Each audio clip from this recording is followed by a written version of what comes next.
প্রতিদিন ক্লাসের এক কোণে শেষ বেঞ্চে বসে থাকত ছেলেটি। ময়লা ইউনিফর্ম এবং ছেঁড়া ব্যাগ। কোনো বই থাকতো, কোনো বই থাকতো না। এভাবে ক্লাস করত প্রতিনিয়ত। আগ বাড়িয়ে কোনো প্রশ্নের উত্তরও দিত না। হঠাৎ একদিন শিক্ষক রেগে গিয়ে বলল, তোমার তো কোনো আগ্রহই নেই। বাসায় কি তোমার কেউ নেই তোমাকে বোঝানোর মতো? তখন ছেলেটি স্যারের দিকে ভয়ের চোখে তাকিয়ে বলল যে, স্যার, মা হসপিটালে ভর্তি, বাবা নেই। ভোরবেলায় সবজি বিক্রি করি, দুপুরবেলায় স্কুলে আসি, আর রাতে যতটুকু সময় পাই পড়তে বসি, তাও চোখ যতক্ষণ খোলা থাকে।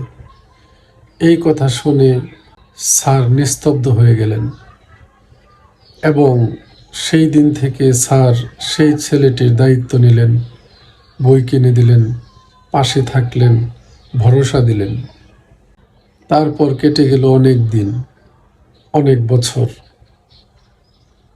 একদিন হঠাৎ স্কুলের একটি প্রোগ্রামে এক শিক্ষা অফিসার আসবেন। পুরা স্কুল থমথমে অবস্থায়। হঠাৎ দেখতে পেলেন এক আত্মবিশ্বাসী লোক, পরিপাটি পোশাক পরা, মাথা উঁচু করে হেঁটে আসছেন। তার বুকটি আত্মবিশ্বাসে ভরপুর।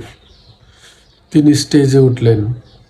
তিনি বক্তব্য দিতে গিয়ে বললেন যে, আমিও এই স্কুলেরই ছাত্র ছিলাম।